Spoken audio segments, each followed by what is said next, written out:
Guys, स्वागत है आपका हमारे अपने YouTube चैनल पे जिसका नाम है हिमरेश क्लासेस। आज हम करने वाले हैं इंडियन स्पेस रिसर्च प्रोग्राम। ठीक है।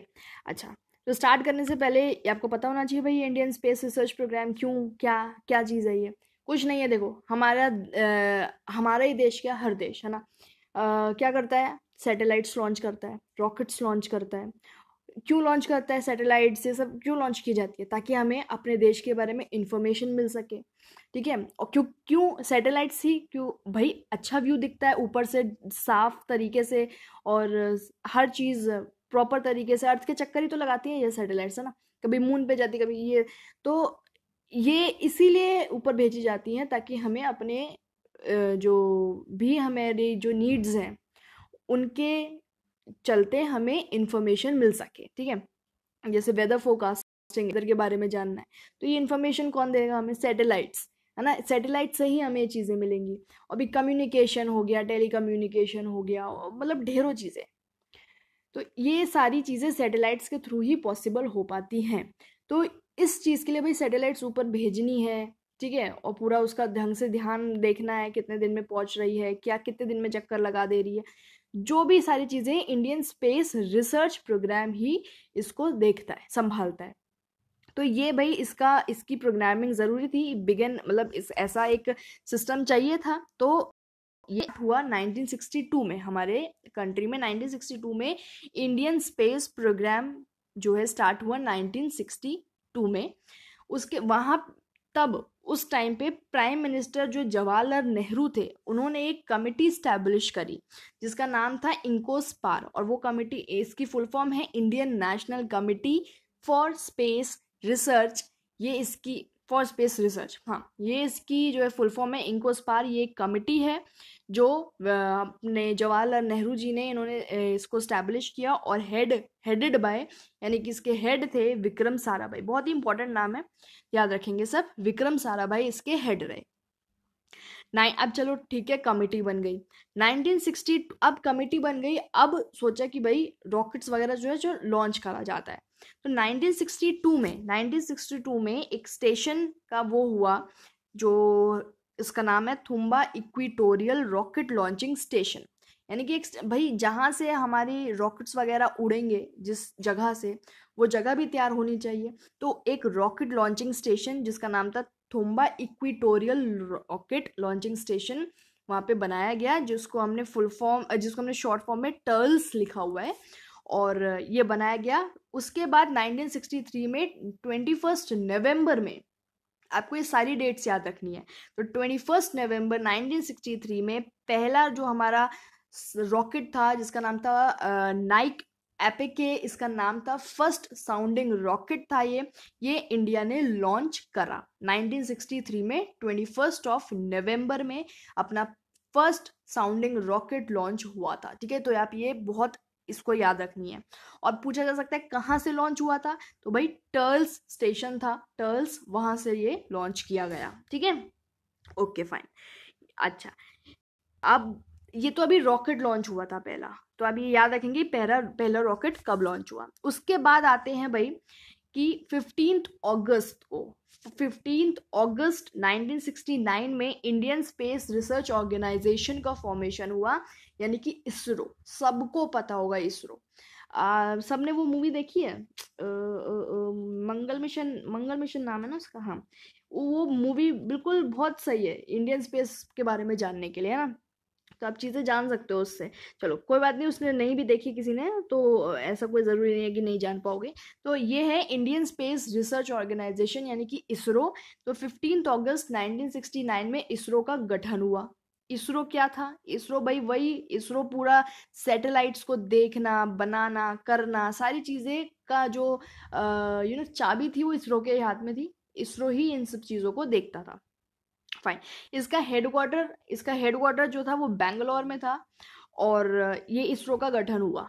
अब बात करेंगे 1972 में, सारी चीजें देखेंगे ध्यान से। 1972 में डिपार्टमेंट ऑफ स्पेस का फॉर्मेशन हुआ। डिपार्टमेंट ऑफ स्पेस यानी कि अंतरिक्ष विभाग was created and this is headed by PM। इसको प्राइम मिनिस्टर हेड करते हैं।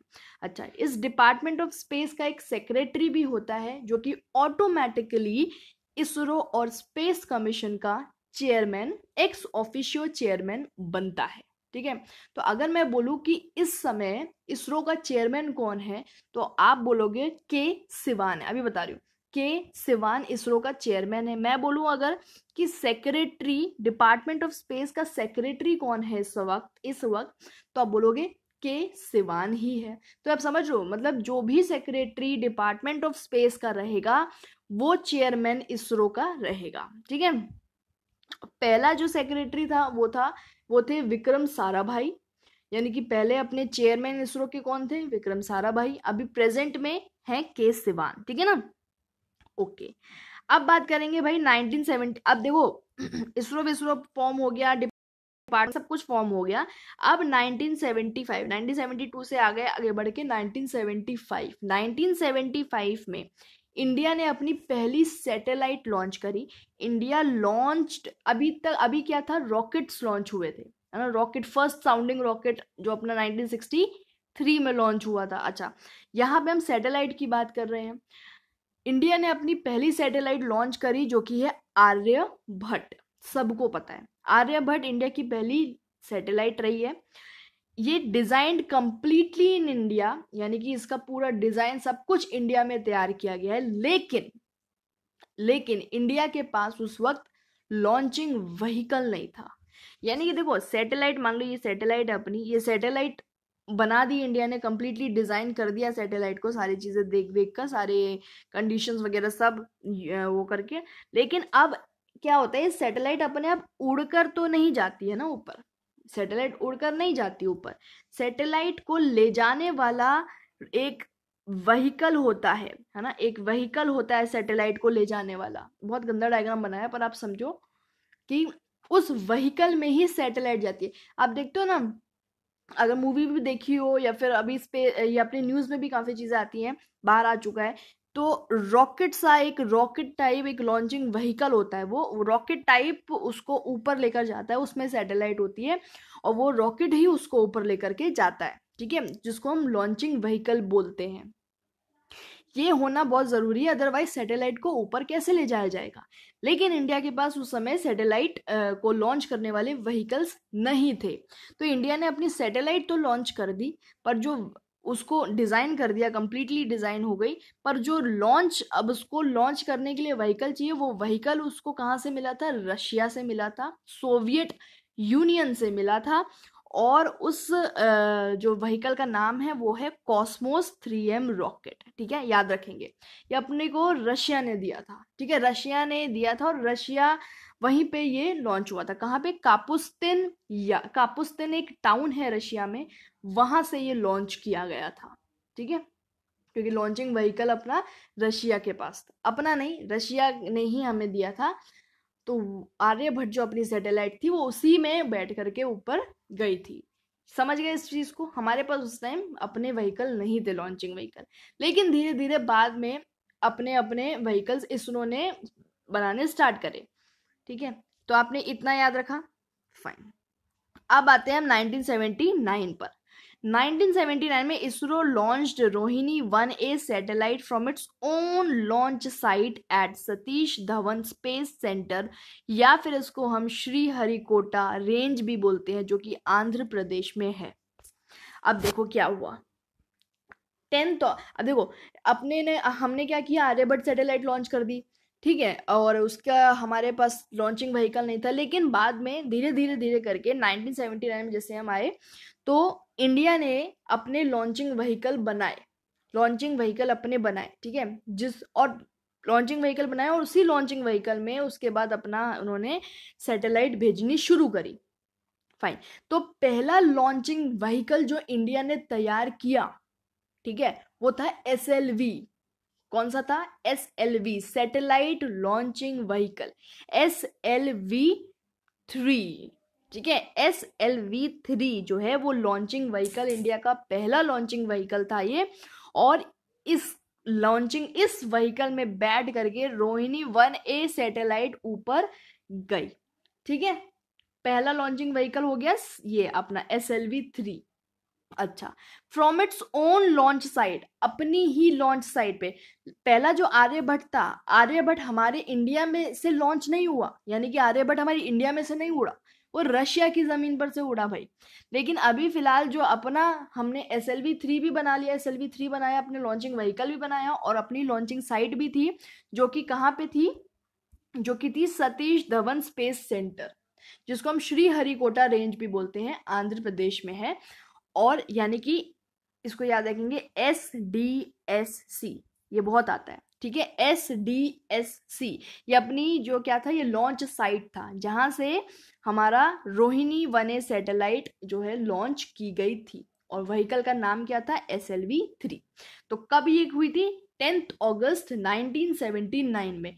लेकिन ये सक्सेसफुल नहीं रही, पार्शियल सक्सेस रहा इसका, पूरा तरीके से सक्सेसफुल नहीं हो पाई थी, ठीक है। तो अब ये डेट याद रखेंगे कि 10 अगस्त 1979 में SLV-3 पे अपना पहला लॉन्चिंग व्हीकल, ये जो है कौन सी, रोहिणी 1A सैटेलाइट को लेकर के श्रीहरिकोटा रेंज, या फिर जिसको हम सतीश धवन स्पेस सेंटर भी बोलते हैं, वहां से ये लॉन्च किया गया था। लेकिन ये सक्सेसफुल नहीं रहा था।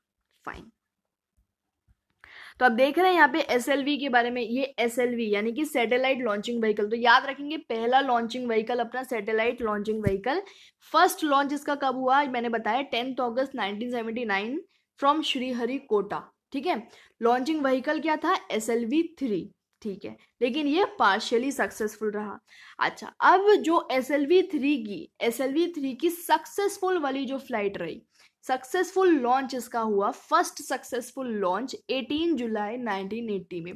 तो आपसे बोला जाता है ना, जैसे कभी कभी क्या होता है कि जब आप कहीं भी इसको सर्च करोगे या फिर काफ़ी जगह आपको देखने को मिलेगा कि अगर ये क्वेश्चन लिखा हुआ है कहीं कि जो अपना ये क्या था, SLV था, ये कब लॉन्च हुआ, है ना, ये कब लॉन्च हुआ, पहला लॉन्च इसका कब था, तो ये वाली डेट दिखाई जाती है 18 जुलाई 1980 में। क्यों ये डेट दिखाई जाती है, क्योंकि भाई पहला सक्सेसफुल लॉन्च 1980 में ही हुआ था। 1979 में हाँ हमने उड़ाया ज़रूर था, पर वो सक्सेस नहीं रहा।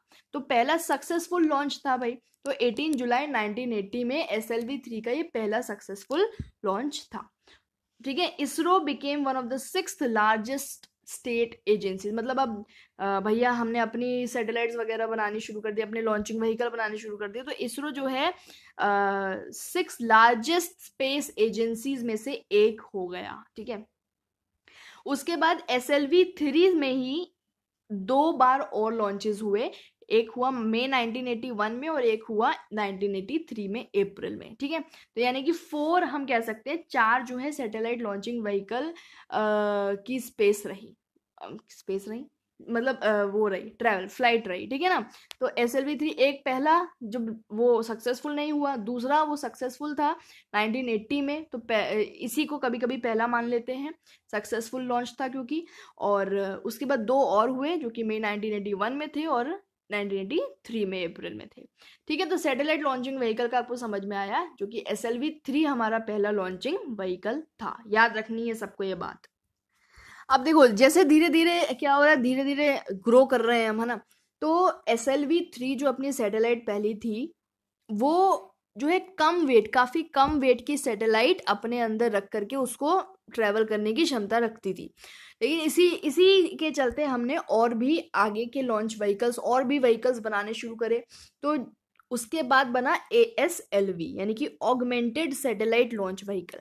वो SLV-3 का काम खत्म हुआ ना, ठीक है।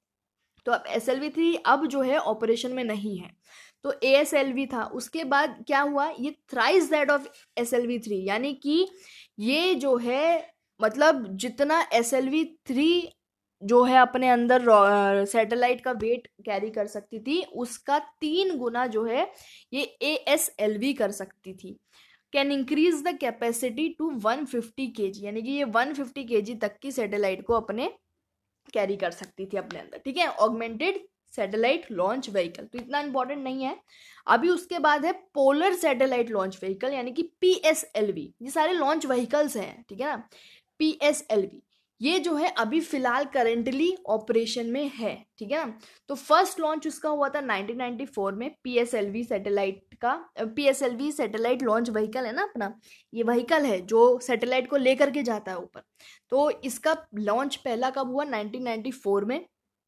2 स्पेस क्राफ्ट भी इसने लॉन्च करे, एक है चंद्रयान 1 और एक है मार्स ऑर्बिटर। देखो चंद्रयान 1 जो है 2008 में और मार्स ऑर्बिटर ऑर्बिटर 2013 में, ठीक है। और ये जो कितना वेट कैरी कर सकते हैं, 320 टन्स तक का वेट ये अपने अंदर कैरी करके ले जा सकती है ऊपर, ठीक है ना। Polar satellite launch vehicle, full form भी आप सारे याद रखेंगे। उसके बाद और भी बड़ी व्हीकल बनाया गया जिसका नाम था जियो सिंक्रोनस एसएलवी, यानी कि जियो सिंक्रोनस सैटेलाइट लॉन्च व्हीकल। ये लार्जेस्ट लॉन्च व्हीकल है और करंटली इन ऑपरेशन, जी हाँ अभी ऑपरेशन में है, यानी कि यूज होता है इसका। और ये अपने अंदर कितना वेट कैरी कर सकता है, 414 टन्स तक का वेट ये कैरी कर सकता है, ठीक है। ठीक है, तो अभी फिलहाल ये और ये करंटली ऑपरेशन में है, ठीक है ना। चलो यहाँ तक खत्म हुआ। ये क्या है, Chandrayaan, Mangalyaan, heavy lift launchers etcetera achievements रहे हैं इसरो के, ठीक है। तो मतलब इसरो के बहुत से अचीवमेंट्स रहे हैं, बहुत सी सैटेलाइट्स लॉन्च करी हैं इसरो ने, बहुत से लॉन्चिंग व्हीकल्स उन्होंने लॉन्च करे हैं, चंद्रयान, मंगलयान, स्पेस क्राफ्ट्स वगैरह बहुत सी चीज़ों ने मतलब हमारे इसरो ने बहुत बढ़िया काम किया है, ठीक है ना। अच्छा, अब एक चीज़ आपको यहाँ बतानी है मुझे कि ना दो तरीके की सैटेलाइट्स जो है, दो तरह की सैटेलाइट्स का काम है, दो तरह की सैटेलाइट्स ऊपर जाती हैं। एक होती है कम्युनिकेशन वाली, एक होती है रिमोट सेंसिंग वाली। तो कम्युनिकेशन वाली जो अपनी सैटेलाइट है वो इनसेट यानी कि इंडियन नेशनल सैटेलाइट सिस्टम है ये, जो इसरो ने दो ऐसे मेजर ऑपरेशनल सिस्टम्स हैं इसरो ने इसको स्टैब्लिश करे हैं। एक है इनसेट और एक है IRS यानी कि इंडियन रिमोट सेंसिंग। तो ये जो सैटेलाइट्स हैं, ये जो सिस्टम है, ये दो तरीके के सिस्टम हैं। यही दो सिस्टम की जो सैटेलाइट्स हैं ये ऊपर जाती हैं और इनका काम क्या होता है, देखो इनसेट जो है वो मल्टीपर्पज सैटेलाइट है, ठीक है, यानी कि बहुत सारे काम कर सकती है। Telecommunication, television broadcasting and meteorological services, weather forecasting. तो ये सारी बहुत और भी बहुत सारी चीज़ें हैं जो इनसेट के अंदर है, ठीक है। इनसेट क्या है, एक सैटेलाइट है, एक मल्टीपर्पज सैटेलाइट है। दो तरीके के सैटेलाइट्स हैं, ठीक है, जो एक इनसेट है, एक IRS है, Indian remote sensing. Indian remote sensing वाली क्या करती है, डिजास्टर डेवलपमेंट टूल्स हो गए, मैनेजमेंट, रिसोर्सेज का मैनेजमेंट कैसे करना है, इन सब की जो है इंफॉर्मेशन ये दो सैटेलाइट से हमें, ये और ये सैटेलाइट से हमें मिलती है, ठीक है ना। तो अगर कहीं भी हो कि भाई इनसेट किया तो वो कंफ्यूज नहीं होना है, ये कम्युनिकेशन वाली सैटेलाइट है, ठीक है, मल्टीपर्पज। एक तो ये मल्टीपर्पज सैटेलाइट है और एक है इंडियन रिमोट सेंसिंग वाली जो डिजास्टर मैनेजमेंट, रिसोर्सेज का मैनेजमेंट, ये सब चीज़ें हमें इसके बारे में पता चलता है, ठीक है ना। तो इसरो ने दो ऐसे सिस्टम बनाए थे। तो आपने देख लिया। अब ये अब ना कुछ 13-14 क्वेश्चंस हैं, उसको एक बार देख लेंगे तो पूरी चीज़ें क्लियर हो जाएगी। Okay, full form of ISRO, तो इंडियन स्पेस रिसर्च ऑर्गेनाइजेशन सबको पता है। फादर ऑफ इंडियन स्पेस और Indian space programme doctor Vikram A Sarabhai, बहुत इंपॉर्टेंट नाम है, ठीक है ना, फादर हैं ये इंडियन स्पेस प्रोग्राम के। Where the space programme began in India, तो ये हमारा जो स्पेस प्रोग्राम है ये सबसे पहले शुरू कहाँ हुआ, तो टर्ल्स में शुरू हुआ। हमने देखा ना 1962 में टर्ल्स बना और 1963 में वहां से पहला साउंडिंग रॉकेट उड़ा दिया गया, है ना। तो स्पेस प्रोग्राम बना कहाँ शुरू हुआ, ये टर्ल्स में शुरू हुआ, जो कि थुम्बा में लोकेटेड है near Thiruvananthapuram. When was the first rocket launch in India, ठीक है, हमने अभी देखा फर्स्ट साउंडिंग रॉकेट था अपना 21 नवंबर 1963 में ये हमारा पहला रॉकेट लॉन्च हो गया था। नेम क्या है उस रॉकेट का, Naik APK. When was ISRO formed, ISRO बना कब, 1969 में बना, 15 अगस्त 1969 में इसरो का फॉर्मेशन हुआ, ठीक है ना। तो लिख लीजिए सारी चीजें। ओके, उसके बाद है व्हेन वाज DOS फॉर्म, यानी कि डिपार्टमेंट ऑफ स्पेस फॉर्म्ड, तो 1972 में। मेन ऑब्जेक्टिव क्या है इसरो का, इसरो आखिरकार उसका काम क्या है, ऑब्जेक्टिव, तो सिंपल सी बात है, स्पेस टेक्नोलॉजीज को डेवलप करना और उनका यूज़ करना, किस तरह से यूज़ करना, जो हमारे नेशन की नीड है उसके अकॉर्डिंग उन टेक्नोलॉजीज़ को यूज़ करना, सैटेलाइट्स को ऊपर भेजना, इंफॉर्मेशन गैदरिंग वगैरह, इसका पूरा ऑब्जेक्टिव है। Where the satellites are made, ये सैटेलाइट्स बनती कहाँ हैं? ये सैटेलाइट्स बनती हैं एट इसरो सैटेलाइट सेंटर, जिसको हम ISAC कहते हैं, इसरो सैटेलाइट सेंटर, ठीक है ना। ये बेंगलोर में है और यहीं पे सैटेलाइट्स बनाई जाती हैं। वेयर द रॉकेट्स, यानी कि जो लॉन्चिंग व्हीकल्स हैं, जो अपना PSLV, GSLV, SLV, ASLV, ये सारे क्या है? लॉन्चिंग व्हीकल्स हैं जो सैटेलाइट्स को ऊपर लेकर के जाते हैं। तो ये कहाँ बनते हैं? ये बनते हैं विक्रम साराभाई स्पेस सेंटर में, VSSC, ये भी तिरुवनंतपुरम में है, ठीक है ना। तो विक्रम साराभाई स्पेस सेंटर में ये बनते हैं। एक स्पेस सेंटर है जो उसका नाम है विक्रम साराभाई स्पेस सेंटर, वहां पे व्हीकल्स, ये लॉन्चिंग व्हीकल्स बनाए जाते हैं, ठीक है ना। एक तो सैटेलाइट्स है और सैटेलाइट्स को कैरी करते हैं लॉन्चिंग व्हीकल्स। तो सैटेलाइट्स कहाँ बनती है? वो इसरो सैटेलाइट सेंटर में बनती हैं। और रॉकेट्स, लॉन्चिंग व्हीकल्स वगैरह कहाँ बनते हैं? ये विक्रम साराभाई स्पेस सेंटर में बनते हैं, ठीक है। From where rockets are launched, अब रॉकेट्स को लॉन्च कहाँ से किया जाता है? ये लॉन्च, ये देखो, साउंडिंग रॉकेट्स ऑल्सो फ्रॉम टर्ल्स। देखो साउंडिंग रॉकेट्स जो हैं वो टर्ल्स, जो हमने देखा ना पहला साउंडिंग रॉकेट टर्ल्स से हमने उड़ाया था, तो साउंडिंग रॉकेट्स जो हैं वो टर्ल्स से भी उड़ाए जाते हैं। और ये रॉकेट्स और कहाँ से उड़ाए जाते हैं, यानी कि पूरा सिस्टम कहाँ से हमें ऊपर भेजते हैं? ये भेजते हैं हम SDSC शार से, यानी कि इसको देखो क्या लिखा था ये, क्या था ये, श्री धवन था ना, श्री धवन नहीं, Satish Dhawan space centre, Satish Dhawan space centre मैंने बताया था, SDSC इंपॉर्टेंट है, याद रखिएगा। तो श्री हरिकोटा, ठीक है ना। आपको दिखाया था ना मैंने कैसे। सी, ये जो अपना है कि कहाँ से सैटेलाइट्स लॉन्च की गई हैं, पूरी सैटेलाइट का पूरा जो स्ट्रक्चर है, सारा कुछ रॉकेट वगैरह सब मिला करके कहाँ से उड़ाया गया है, लॉन्च साइट कहाँ है उनकी, सतीश धवन स्पेस सेंटर से उड़ाए जाते हैं, या फिर श्री हरिकोटा रेंज भी उसको कहते हैं। तो वही है SDSC, और श्री हरिकोटा को लिखा है शार, ठीक है।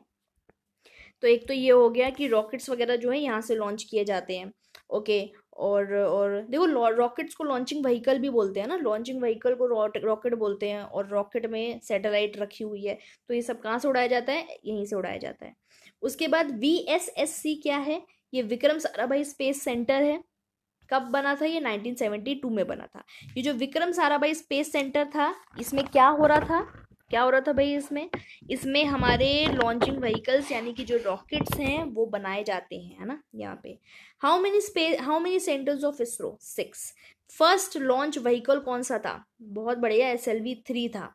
और इस व्हेन इट वाज लॉन्च्ड, तो अब देखो यहाँ पूछ लिया गया है कि ये लॉन्च कब हुआ। तो वैसे तो ये भाई 1979 में है ना, 1979 में इसको उड़ा दिया गया था पहली बार, 10 अगस्त 1979 में इसको उड़ा दिया गया था, जो लेकिन सक्सेसफुल नहीं रहा था। तो यहाँ पे सक्सेसफुल लॉन्च की डेट लिखी गई है जुलाई 18, 1980। तो अगर उसमें आता है तो आप इसी को मार्क करेंगे कि व्हेन इट वाज लॉन्च्ड, जुलाई 18, 1980 में सक्सेसफुल लॉन्च इसका हुआ था। पहली ऑपरेशनल लॉन्च व्हीकल कौन सा है? पहला ऑपरेशनल लॉन्च व्हीकल PSLV। देखो, पहला लॉन्च व्हीकल SLV-3 है, जो कि अब ऑपरेशन में नहीं है। उसके बाद ऐसा बताना है, ऐसा लॉन्चिंग व्हीकल बताना है पहला जो अभी तक ऑपरेशन में है, तो वो PSLV है ना। तो वो SLV था, SLV अब उसमें नहीं है ऑपरेशन में। उसके बाद ASLV था, ASLV भी अब ऑपरेशन में नहीं है। उसके बाद PSLV आया, और उसके बाद GSLV आया। तो ये दोनों ऑपरेशन में हो, तो पहला कौन सा है? PSLV है, ठीक है ना। समझ गए इस चीज़ को? चलो, यहाँ पे चीज़ें ख़त्म होती हैं। होप ये टॉपिक समझ आ गया होगा अच्छे से, और कुछ खास इसमें टॉपिक में था नहीं। तो चलो, thank you so much, like ज़रूर करना।